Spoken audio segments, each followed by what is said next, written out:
And so we're 2 weeks early for that baby. Now, the baby's still considered full term, Right. which means the lungs are working for air when the baby comes out. The baby will be able to breathe air. But there's so much more to life than one body function. There's brain development. There's more ease in breastfeeding. There's more ease in longer sleeping. You're just more mature. Sure. Right. If a baby chooses to come early, a little early, like at 39 weeks instead, we see that too. And that's part of the dance between that mother-baby.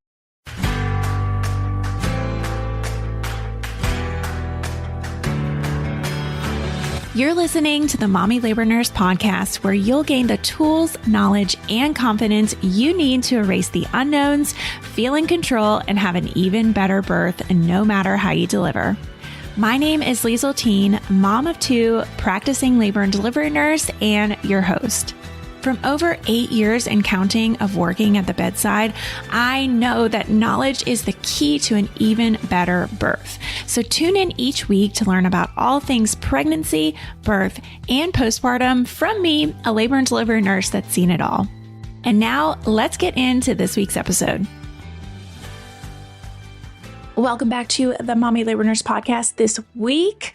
If you tuned in last week, you know that I did a re-air of our most popular podcast episode, How to Have an Easier Birth, with Gail Tully from Spinning Babies. And this week, I'm airing part 2.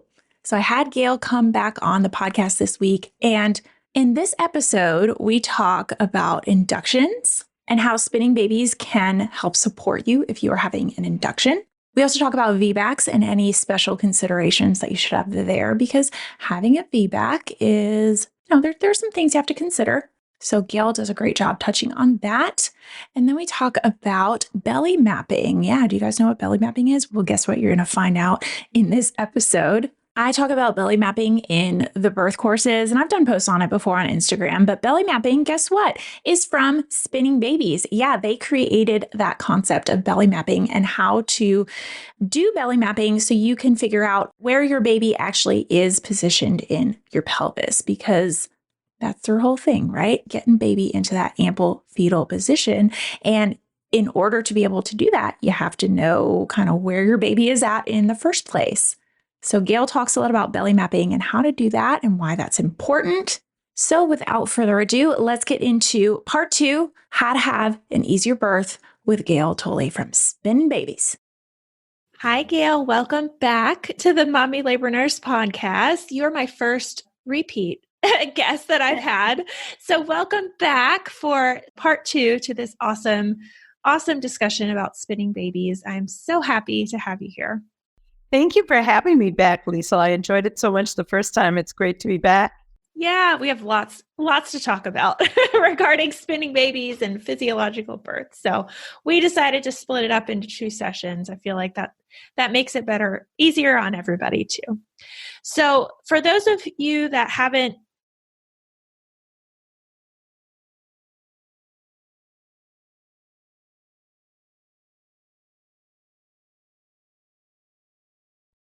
Thank you, Lisa. I'm a midwife from Minnesota, Midwest, Minneapolis, Minnesota. Yeah. Midwife. Lots of M's. And the creator of Spinning Babies, an approach to physiological birth that helps comfort in pregnancy and easier childbirth, looking at fetal positioning and basically going with body balancing, gravity and movement in birth positions. And we're having great success with parents and nurses and midwives looking at our approach and having the births that they intended to have and more physiological connections to their bodies and their babies. Yeah. And it's been wonderful. Yeah. Well, awesome. This session, we have a few questions here. I think this one might be a little bit shorter than our first one, but we'll see. So this first question is about inductions.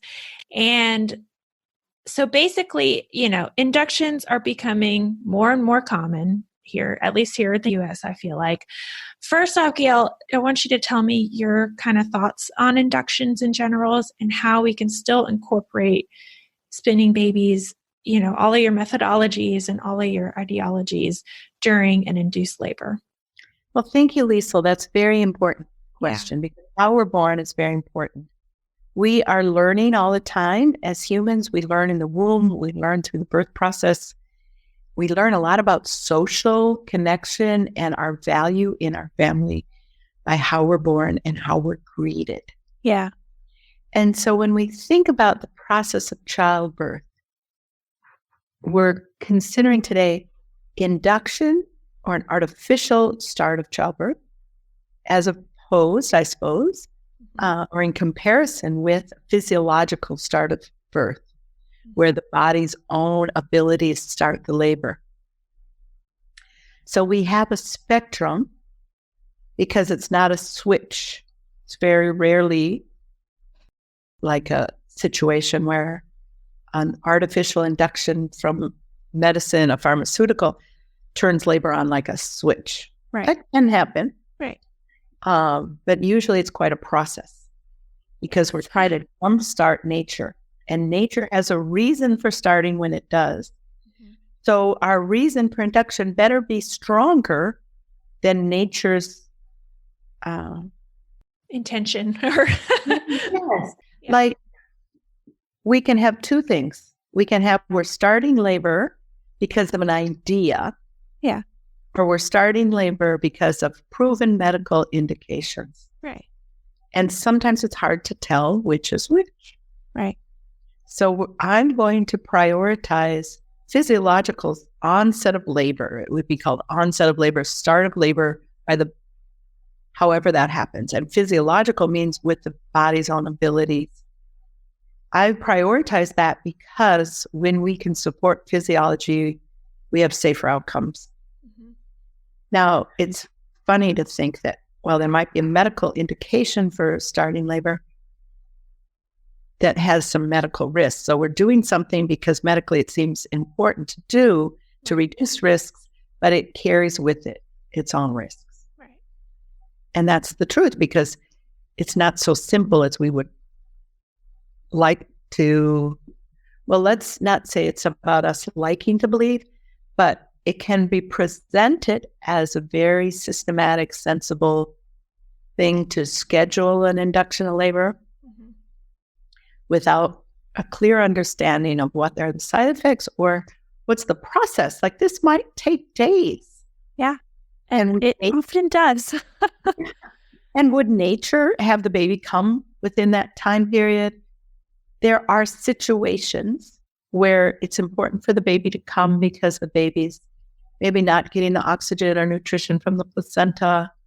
Right. The pregnant person or the baby has really significant and proven health issues. And then there's the idea that if the baby is born early, the baby won't be as big and that'll make it easier birth. Right. And that has scientifically been proven to be a wrong assumption. Right. That's because a smart person can think of an idea doesn't make that idea reality. It doesn't always true. In a lot of areas in life, not just birth. And why is that? Because we're not machines. Right. You know, if we were a basketball hoop and the baby was a ball and we're trying to get the ball through the basketball hoop, well, then a smaller ball will fit through the hoop with more surety than a bigger ball. Right. But our pelvis is mobile and it's not static like a hoop in basketball. And our baby is got a moldable head and a head that can flex or extend. So it's not the same size in every direction. Right. The baby's head is not a ball. And so what we started to talk about in the first episode, and we want to continue, is prioritizing body balance. If we can enhance and optimize our own body structures so that they're the way nature intended, not too tight, not too loose, not too twisty, we're in balance, then the baby can find the space available in the pelvis for the back of the head, the crown of the head. If we put our hands on our head, tuck our chin, it's that round part where we might see a little cap on somebody's head. When that comes in contact with the cervix or when the fascia is in balance, So there's circulation, hormonal circulation to and from the ovaries and to and from the receptors for oxytocin in the uterus. There's good hormonal conversation from the baby's adrenals to the pregnant person, their parents, brain. All these things are communicating. That happens better when the baby's chin is tucked, the baby's fitting in the space available in balance. Then the body flows, and the inside of the cervix is stimulated by the baby's own head. And we see the baby coming into the pelvis, coming down on the cervix. And that is another way of helping the hormonal communication between the mother and baby work well. Mm-hmm. So I'm going to prioritize body balance and say, let's start that in labor. Even some people start it before pregnancy. Yeah. Keep it going through pregnancy. Do it when we're wondering when labor is going to start or when we hear that there's thoughts of induction. Mm-hmm. And then during the early parts of the induction, all the way through to pushing. We can add body balance. We can use positions, either rest smart positions in pregnancy, birth positions in labor, so that we're releasing what's too tight, supporting what's too loose, untwisting what might be twisted, like a ligament to the cervix. It can get a bit of a twist from an accident, a bike or car accident, or from sports, as we talked about last episode. So therefore, the two bodies work together. They're in their dancing positions. The contractions will begin more timely and more appropriate for their health. That's what I would hope. Now, culturally, we have the challenge of, let's see, because we don't, a recent study said there aren't more babies dying at 39 weeks from induction than at 40 weeks. The ARRIVE study. Yes. Yeah. So just because they're not dying doesn't mean they're in more optimal health or that it's a more optimal experience for the mother baby to dance. Are they having, each week the baby's brain develops more until there's a point, sometime past 42 weeks where it's not getting better, it's getting strained. And even most babies born at 42 to 43 weeks are healthy. Yeah. But there's more challenges then. So they, in the beginning, they were like, okay, if pregnancy goes on too long, let's induce. Because those babies as a group have more issues. Now, my mother and my sister's second baby were all proven 10-month pregnancies. Wow, yeah. And there's something about the hormones running in my family. I didn't have a 10-month pregnancy myself, but my sister, because she had a very early duodenal bypass, she was watched very carefully during her pregnancy. In fact, they didn't want her to continue the pregnancy. And she did. And so they knew her dates very well. And she actually went 10 months. Wow. But my mother did with her. So it wasn't because of the surgery she went on. It's a family thing. But they could prove that she had a 10-month pregnancy. And her baby was born at the same size the rest of us were and, looking like the rest of us. So more. And I don't want to scare anybody that, hey, everybody's going to have 10 months pregnancies. Most people don't have 10-month pregnancies. Most people go over their due dates. But the thing is that as a home birth midwife, helping, privileged women who had good nutrition, had good medical care, relatively easy lives. Right. Although modern stresses, of course. Yeah. But what we saw was that most people were going into labor at 41 weeks and 1 day, or 41 weeks and 3 days. And in that 48-hour period, most of the home birth families were giving birth for their first babies. Yeah.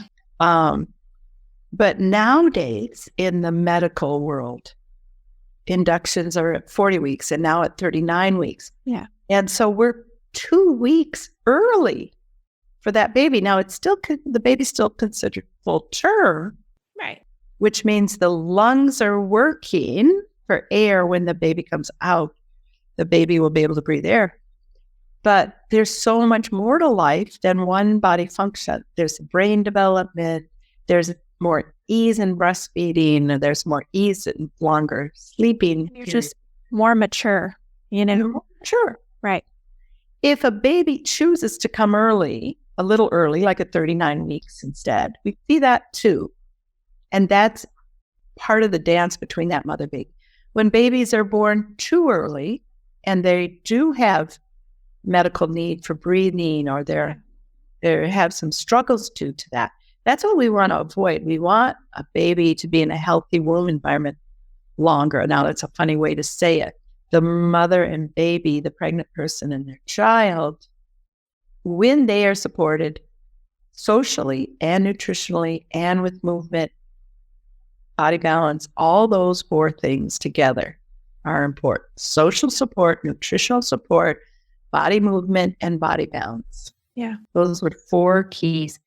And when I say nutrition for the baby that seems like the baby could come early, I mean more protein, more green vegetables, more water, salted taste. Not necessarily a ton of calories, no, but not some of the diets that women are put on. Real food. Are bad, Right. It's important to eat some salt. Doesn't mean that we have to have French fries. Right? Absolutely. Wondering if you need to make a birth plan? Not sure what a birth plan even is? Here's the deal. As a labor and delivery nurse, I've seen a lot of different birth plans. Some I love and some, well, not so much. One thing that's certain though, I do recommend creating a birth plan before giving birth, because overall I see birth plans as an empowering tool that gets mamas researching and thinking more about birth before it happens. But that can only happen if it's done right. That's why my team of labor and delivery nurses and I created a comprehensive yet simple birth plan template that has been used by thousands and thousands of women across the country. Grab your free birth plan template at mommylabornurse.com/birthplan. That's mommylabornurse.com/birthplan to grab your free birth plan template today. Yeah. And what would you say, I guess, if somebody knows that they have to be induced, they're getting induced in a few days for preeclampsia, a medical or some other kind of, Well, preeclampsia, I'm going to say, start the diet now. Yeah. Well, that's, yes, that's Keep in touch with your doctor. No, I would agree with you on that. There's 2 things about induction. Yeah. From the parent's point of view, from my experience as a doula and a midwife. And first of all, in my 30 years, we had 1 induction due to high blood pressure. And that was somebody who had a liver ailment, pre-existing liver disease. And they got a sudden weight gain, 13 pounds in several days. And they were uncomfortable, and they stopped in at the doctor's. They were going to go shopping, and I suggested they stop in at the doctor's. And then they were induced the next day for, their blood pressure went up. They got pain in their ears and started seeing flashing in their eyes. It comes on suddenly. It's an emergency, and we go take care of that immediate. Don't delay. Don't go shopping first. No. Go to the doctor first. Another mother I helped was having twins, and I was her doula, and her blood pressure was up. Her urine was the color of iced tea. It's very brown. And her liver enzymes were not looking too healthy on the test. So the doctor sent us from the appointment over to the hospital. And the doctor said to me, and furthermore, I can tell you're not eating. She's looking at me, but she's saying you're not eating because, of the outcome of these tests. So as we got in the elevator to go to the hospital, I said to the mother, do you suppose she looked at me to say that because she wants me to stop and get you some food? It was 1 in the afternoon. She hadn't eaten yet. Right. It's under a very particular stress that made this understandable. Let me just have compassion for what she was going through and invite people to just not think about the why so much as here's the situation. So we stopped at a nutritional food co-op, got a 50-gram shake. While she was drinking water, 16 ounces of water on the way, 50 grams of protein in one shake with spinach in it, and garlic for her blood pressure, a raw egg, which normally people would probably avoid in pregnancy. Yeah. And then she had a spinach beet juice, and then we had more water and more protein. Mm-hmm. And we were she had all that, and we were still to the hospital in within 30 or 40 minutes. Her condition stabilized so quickly that she was sent home that day, and she avoided the cesarean. Wow. We set up her family members to keep her eating at 120 grams of protein every day, plus a pinch of salt and water and some nutrition, other kinds of nutrition like vitamin C. And she went 10 more days and went into labor on her own. Wow. And It's crazy. it was quite yes, I did similar things with other people. So really, when I say that we had one induction for high blood pressure, I mean, Really only had one induction for high blood pressure. Wow. but I would go to their homes and cook if I needed to. Yeah. And following the Dr. Brewer diet, which is now, it's a little bit older diet. There'd be additions and changes. There was additions and changes that we made at the time. Mm-hmm. But it's still online at Blue Ribbon Baby. What is it called? The Brewer diet? BlueRibbonBaby.org. BlueRibbonBaby.org. .org is important. Okay. Important. And there's more today. By the way, we have pregnancy week by week pages. Mm-hmm. We have more nutritional information and links there. One of our trainers, Rhea Williams, is a nutritionist. So there's more up-to-date information, but I'm sharing the stories that I experienced in my midwifery. And so we worked very closely with the doctors because it's very important not to have ideology. You mentioned, what's your philosophy and your ideology? It's okay to have a philosophy, but it's dangerous to have an ideology, because ideology is when we put our thoughts and our assumptions before our physiology. Very true. And our physiology is how we feel in our body. Now, with preeclampsia, you don't necessarily feel ill until you feel better and you can compare it. Right. High blood pressure sneaks up. It's a silent danger. Right. So we don't go by how we feel physically. That's not what I mean by physiology. But I'm talking about the emotional safety.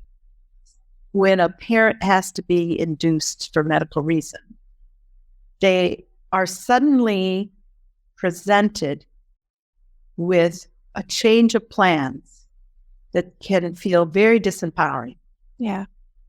And it can feel alarming, and it can feel dangerous. Stressful. Yeah. And yet, this advice is coming from the person that they chose to help them avoid danger in their child. Yeah. So there's a bit of a conflict there. And it's important to spend a little time acknowledging the two different pulls on the person and say, okay, this is what I was feeling, this is what I was planning, this is what I was hoping, and this is what I was expecting. Mm-hmm. Now there's a change. What's the need here? There's multiple needs. There's the need to feel like you have control of your life. There's a need to protect your baby. There's a need to have a relationship with the people that you picked out to help you. Mm-hmm. So before we go into an ideological strategy, we want to just take a breath and look at what all the needs are in the situation. And then from those needs and talking about those needs, which is a great thing to have a mature doula for, a doula that's been around the block, handled these things that can, or just simply has a perspective that ideology isn't helpful. Right. This is all about the parent's choice and the parent's journey. To open up the conversation so that some of the needs that aren't primary might get met. For instance, a person who's being induced, but maybe this person didn't want an epidural, But now they're going to be having an induction, and everybody's saying, well, if you have Pitocin, you have to have an epidural because they go hand in hand. No, that's not necessarily true. That's true when you have no skills for physiological birth support. Right. Or you have some situation where the epidural becomes a tool. But we can stay as close to physiology as the parent can in their situation and they desire to explore. So it's reframing the situation, finding as many of the needs to continue to be met, like, well, you can still have a personalized birth. You can still talk to your baby and say, baby, we're going to be going through this event. You know, I didn't want to hurry you, but let's do what's best for you. Yeah. You know, and also to talk to the care providers and say, is this the best thing? Mm-hmm. Like if we're saying, oh, maybe truly the best thing. Yeah. Because there's three things. There's one that's just convenience. It's 6 p.m. on a Friday. Right. That's a high risk for cesarean in a busy hospital. Right. Unfortunately, that is true. Unfortunately. A hospital is a business. Right. So there's a profit margin to be met, and practice can follow that. Now, that doesn't mean every doctor feels that way. Right. But it means that the doctor might be disempowered from physiological options. So the parents need to bring in the physiological options, which could be learning about spinning babies, learning about breathing, learning about body-mind. Maybe they do some hypnobirthing. Right. If they have a doula. Right. You know, there's different things that parents can do to cope better and with spinning babies, make room for their babies. So when they have the induction, at least there isn't tight muscles that Pitocin or synthetic oxytocin is try to push the baby down against a tight muscle. Right. We need everything supple with our quick techniques and our preparation, whatever the parent has available. Okay, what are the needs around the birth environment, the pacing, the conversation with the care provider? Mm-hmm. It's always better to put out the needs and say, how can we meet these needs? Now, this is the primary need, the health of the baby, the mother, the person giving birth. There's secondary needs around this emotional safety, which is pretty primary in reality because it's your whole life is happening here. Yeah. But, to the provider's point of view, it's like, let's save your vital signs first and your emotions second. Mm-hmm. But what can we do to help those emotions? And sometimes it's very simple, like, let's pace this in a way where you communicate to me what you're thinking, what you're about to do. Some parents like that. Some parents don't want to be bothered with that. It's okay to be on either side of that need. How can the birthing person, the birthing parent, and the baby be reunited, never separated, or be reunited? Does it mean a change of routine? Can we ask for individualized change of routine? The nurse, the doctor, the midwife, they want to be the parent's hero. They want to be part of an empowering birth experience. So ask. Don't assume that it's going to be uncomfortable for them. Like if you had a friend helping you prepare for a party, you wouldn't bark orders at them, or you wouldn't not tell them what you want. Yeah. Either one of them is going to be a breakdown in communication. Right. So what can make this experience more nurturing to the birth giver and more nurturing to the baby? Yeah. Yeah. Well, cool. Well, thank you for all of that on induction. That was a lot. Another question that I get from moms, obviously, is about VBACs. VBACs are great. VBACs are wonderful. And I love to promote VBACs, when they are safe. So I guess I want to know from you if there are really any differences or any special considerations that you would recommend to these moms who are planning a VBAC. Or is it all, kind of all the same things that we've talked about in episode 1 and now, with inductions too? All right, the sound of that heartbeat means it's time for this week's segment of Birth It Up Babies. This one says, "Hi, Liesl. I initially took your Birth It Up epidural course, and about 70% of the way through, I had to switch it to Birth It Up, the C-section course instead. I just wanted to say how grateful I am that number one, you're allowed to switch, and number two, your courses are so detail-oriented and prepared me for all the things on the day of my delivery. The nurses, anesthesiologist, and my OB were pleasantly surprised at how much I knew and how calm and relaxed I was throughout my cesarean. I kept crediting your course, and I truly feel like it played a huge part in how I approached having a major surgery and connecting with my baby girl when she arrived." Oh, I love it. I know I always say the same comments, but I love these messages. I'm so glad that I can help. I really am. Really, truly, I mean that from the bottom of my heart. She says, "So thank you so much. I look forward to taking your courses again for my next kiddo in a handful of years." Oh, yeah. And that's another perk too, that you always have access. So if we ever update the courses, which spoiler alert, we're probably going to do at some point in the next, I don't know. I'm not sure. I'm not sure how long it's going to take, but we're going to update the courses at some point in the near future. But you always have access to any updates we have, we make in the courses, and you always have access. Yeah, if you get pregnant again next few years and you're like, "Oh yeah, I have access to Mommy Labor Nurse's birth courses. Let me go check that out for baby number 2 or 3 or 4 or 5 or 10 or 15, whoever." You always have access. I'm always here for you. Promise. So yes, if you want to have an even better birth, just like this mama, head on over to mommylabornurse.com/courses to learn more about our 3 online on-demand birth classes. Well, Liesl, vaginal birth after cesarean, or VBAC, is dear to my heart. Yeah. I love to empower the person who is told that they're outside of the norm. Right. I was very fortunate in attending births with midwives who they didn't treat the birth differently. Right. And as I grew in awareness of spinning babies, I found that most often the extra special care was the healing of I would call it almost a curse, that there's something wrong with this person's body. So let's reframe the message and find the empowerment of my body is okay. The other part of it is that sometimes structurally, there can be a difference that led to cesarean the first time. Right. And both of those things can be a situation that a parent has to address. Now, let's say that there's a parent that had a cesarean for a breech baby. They never got to go into labor. The cesarean was done at 39 weeks.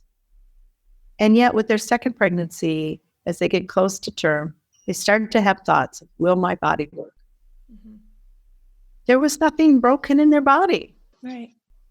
They have just as great a chance as anybody else. Right. In the earlier episode, we talked about breech and body imbalance. If they address those body imbalances, they have an even better chance. It's a second baby. It's not like pushing out first baby until we get to the perineum. Right. And even if you've not labored at all, it still goes. yeah. Yeah. In fact, I typically see improvement. Yeah. Because it's that second set up, second time the body's gone through the hormones. Right. Now, if somebody had a long labor, 3-day labor, posterior baby, asynclitic baby, Yeah. and maybe a long pushing stage and had a cesarean. Now, 2 things can happen. This baby may just by chance be in a better position and they have a straightforward birth. That's very common. Yeah. Oh, yeah. But there's also especially if there's a bit of a smaller pelvic outlet, doesn't mean the whole pelvis is smaller, but the outlet might be closer together than the inlet. Pushing was long. We might see a difference there. And that's when to really pay attention to baby's position. So if we didn't add balance the first time, but in the second pregnancy we do, Mm-hmm. and with a little guidance of an aware practitioner or a certified parent, educator, which they can give different types of guidance. They're not equal. They're different. Yeah. They're different. But one gives educational help and one can give actual body work. Yeah. The person might use a chiropractor, osteopath. They might do self-care. I would recommend that for really any VBAC woman, because what I find with many, not all, but many women going for vaginal birth after they were previously given a cesarean is that there's a desire to do something proactive to have control of the outcome. Oh, absolutely. Because a lot of them feel like it was a loss of control the first time. It's a loss, and people don't understand. People around them often say, hey, you have a healthy baby. Yeah. But there's a loss of the birth process. It's extremely important to some people, not everybody. Yeah. Some people are like, hey, I got out of labor. I got, right. Let's ask go and collect $200.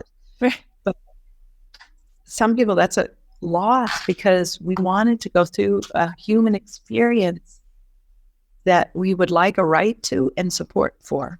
Yeah. And I think for those of us that feel that way, it's very important. And it's a crime to not have that support in American hospitals. Yeah, it is. It's very sad. It's very sad. So I think to kind of sum up that and inductions and everything that we've talked about in the first episode, a good, I guess, proactive thing to do is to be proactive during your pregnancy and be thinking about this stuff. If you're listening and you're 16 weeks pregnant or you're 30 weeks pregnant, be thinking about all of this stuff and balance and fetal positioning during pregnancy and how we can do these exercises and these movements during pregnancy so we can set ourselves up for an easier birth. Yes, and to enter it into in a nurturing, joyful way rather than I have to do my homework. Right.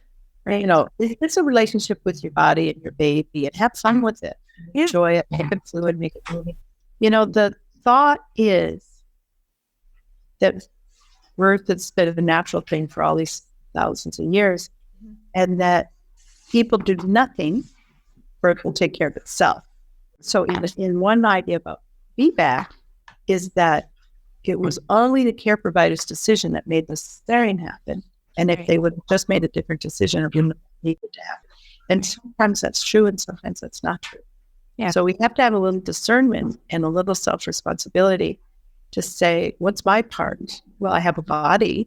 Mm-hmm. It's my part to nurture my body and give it supple muscles, good birth and pregnancy postures so that I'm aligned and I'm open, good nutrition, good social support, get a postpartum care plan. And, journaling, whether it's drawing or art journaling or whether it's with words and writing, is really an important process. Finding a doula really makes an improvement. And being willing to change care providers. Yeah, very important. Some care providers won't reveal that they're not supportive of VBAC until, it's 2 or 3 weeks out from the birth. Yes. And it's really okay to change care providers. And some people have to drive to do that. Yeah, I preach that in my courses, that even at 36, 37 weeks, you have options. You can absolutely go to a different provider at any point, in your pregnancy. Right. Even if you do have to drive. You can choose those options and you can choose not to have those options. Right. And think about a year from now when you look back at this time, what would you be sure that you did what you could do? Right. That you feel good about. Yeah. Not to the point of suffering, but to the point that you feel good about it a year from now. Yeah. Yeah. Well, cool. Well, that's a good wrap up for those little 2 questions. So let's switch gears for just a second and talk about belly mapping. And I think I did a post on this where I talked about belly mapping and you guys a long time ago, but I know a lot of people get confused about this. And I know this is something that you guys coined. So can you talk to us about what is belly mapping and what can we do, to kind of figure out how our babies are in there? Yeah, it's a process I developed in 2003. Yeah. Actually to help doulas. Yeah. Ask the parents questions to to get some insights to the baby's position. And then, of course, the very same questions that parents can ask themselves. If we think about mapping out the kicks and wiggles that the average pregnant parent would feel there, so which side are the kicks on? Which side is smooth and firm? Now, if you have a practice contraction, the whole uterus will feel smooth and firm. So the person has to lay on their back, actually, with their knees bent, take a couple of breaths, and use the pads of their fingers to feel the contours of their baby. And then make a little map and show the right side and the left side of the abdomen, the top and the bottom of the abdomen. The navel can be in the center. And where is the firm, smooth part? Where is a bump? Where's a kick? Do they know if the baby's head down? Are they wondering? They can get their insights from their care provider. Nowadays, many people are having ultrasounds, so they can compare their belly map with their ultrasound. And then if the kicks change in a significant way, let's say the kicks were low and on the left, and they've done the body balancing techniques, and now the kicks are high and on the right, that would be a clue that the baby's probably changed positions. Yeah, absolutely. Might be the next day. They might feel the baby turn and they might not. And so belly mapping is a way to get to know the baby too, just to feel the baby in there and think about how they are. To make it less confusing, they get a doll or a teddy bear, put it over your belly, and put the back where you feel the smooth part and the feet of the toy where you feel baby kicking. Now remember that the baby is on a contour. If the pregnant person feels the kicks, those kicks are going towards the abdomen. Right. So we wouldn't turn the doll with the feet towards the abdomen, or the baby would be in a mirror position. Right. The baby in the matching position. Right. So the doll can help visualize the baby. Yeah. And this is a nice little game that you can play. Now, somebody could lay on their back for 5 minutes, 10 minutes, 20 minutes, but not. So you can try it before falling asleep. Yeah. And just start to get to know the baby's rhythm. And it can become a little game to play in the evening. Yeah, that's cool. And how, I guess, how many weeks do you recommend that people do this? It really depends on the tone of their abdomen. Okay. If there's a placenta between the baby and the abdomen, it's really hard to tell. A little harder. But if not, I would say a lot of first pregnancies, you could feel around 34 to 36 weeks. Yeah. And then after that, it can be earlier. Yeah. Yeah, I think that's a good point to bring up too, because belly mapping, at least when I've talked about it to people, they're trying to do it a little bit too early, and they just get confused. So really you have to kind of wait until, those later stages of pregnancy. You can kind of get a sense, is the baby vertical, diagonal, or sideways? And we're hoping the baby's vertical by around 26 to 28 weeks, and certainly by 3 weeks. Right. And we have some discussion on that on the spinningbabies.com website, and also in the pregnancy week by week pages. Cool. And there's a belly mapping book. There's free information about belly mapping on spinningbabies.com. And there's a belly mapping workbook, and we're hoping to have a download this year. Cool. Very cool. Well, I'll put those in the show notes page too for people to check out. Well, this last question is just kind of a general question that I wanted to ask you, Gail, for moms who are listening. If you have any last tips, maybe take any last tips from episode 1 that we talked about, and, now episode 2 that you have for moms, who are, most moms listening to this are pregnant, are not postpartum. My audience is mostly pregnant. So what would you say to them? What are your best tips? I would say that, keep moving, feel your body, in a rhythm of movement, for breaths, deep breaths, for how you're walking, so that there's a harmony to the movement, a flow, and to move in multiple directions. And whatever happens in birth, wherever you want to take this information, the most important thing is love. Yeah, absolutely. Well, that's perfect, Gail. Thank you so much for joining me again. This was a great a great follow-up to our first episode. Can you just remind listeners where they can find you again if they missed, the first episode, where they can find you on the internet and on social media and any resources? Come visit us at spinningbabies.com.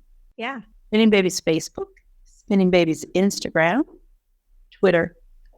Look on our spinningbabies.com under the parent resources for a certified parent educator to take a 3-hour class. You can take it to supplement your childbirth education class, or if you're taking that online, to take this for in-person with one of our certified parent educators. And if you want body work, to look for a aware practitioner in your area or pregnancy certified chiropractor or osteopath. And we're going to be in Australia in October in the Sunshine Coast. And I hope to see people around. Yeah, that's awesome. So spoiler alert, everybody's going to know once this episode comes out, but I'm actually pregnant again. Oh, congratulations. Yeah. Thank you for sharing that in this episode. Yeah. I wanted to save it for the end, but I'm like 11 weeks right now. So I'm due in like August. So I'm like, I don't think I can make a business trip to with a 2-month-old in October to Australia, but man, that would be great. Now, what state are you in, Lisa? What state? I'm in North Carolina. North Carolina. Oh, that's right. And you saw Tammy Ryan at a Spinning Babies workshop. Yes. When we have a returning approved trainer in North Carolina in July or early August, you could ask to be a workshop model. Oh, yeah. Oh my gosh, that would be great. I would love that. That would be great. No, I'll definitely reach out to you guys and do that, because I remember the little girl who came to ours, and I was just looking at her and I was like, oh, that's a cool little spot to be in, to be in front of all these people. The nurses of North Carolina in the perinatal quality care of North Carolina, the picnic nurse group, had me come out last fall. And all of them have access to a recording of that episode on their picnic website. If they scroll down to last October 20th, I think, they'll see me among the other speakers. And it's open to all 80 hospitals in North Carolina. Very cool. So all the nurses, labor and delivery nurses of all 80 hospitals in North Carolina. So it's really important for parents to tell their nurses and midwives and doctors about spinning babies, so that when they want the comfort, whether it's in pregnancy or in labor, that the staff understands what they're doing, the medical people understands what they're doing and can even help with that, because aches and pains in pregnancy are not really necessary or designed. No. And I hope you, Lisa, have a wonderful pregnancy. Thank you. I know. I'm so excited. I've already gotten your daily essentials video. And I'm like, I'm 11 weeks. So I'm like, okay, I guess I could start doing all this stuff now, but I'm like eager to like start all this cool stuff. Skip the squats in first trimester. Yeah. Do squats unless people are squatting every day, many times a day. Yeah. And not in the gym, but rather while they're scraping their vegetables or planting their seeds. Right. And other than that, walking is a great thing for you to do, and aligning your body for sleep. I already have my yoga ball. I'm sitting in a regular chair right now, but I have my yoga ball like in my office too, to like sit on my yoga ball at my desk. That's great. That's great. You might start with calf stretches. Oh yeah. Yeah. We learned about that in the workshop. I remember. Yeah, no, that's perfect. I can definitely do those already. Well, cool. Lisa, well, thank you. But maybe you and I can do a little podcast with spinning babies later in your pregnancy, or I can go back to yours when you're 30 weeks and we can talk about daily essentials. Yeah, I'm down. That would be great. Awesome. Right. Well, thank you so much, Gail, again for joining me. You're so welcome, Lisa. All right. Already feeling a little more confident about pregnancy, birth, and newborn life? Don't forget to hit that subscribe button so you can continue to erase the unknowns and never miss an episode. And if you're looking for even more, Instagram is definitely where I hang out the most. Come join our community of more than 500,000 moms for birth education, tips, and solidarity. You can find me at mommy.labornurse. Check out today's show notes and a searchable library of every Mommy Labor Nurse podcast episode at mommylabornurse.com/podcast. And while you're there, be sure to head to the blog to learn about our online birth classes too. See you next week, and remember, you can have an even better birth no matter how you deliver.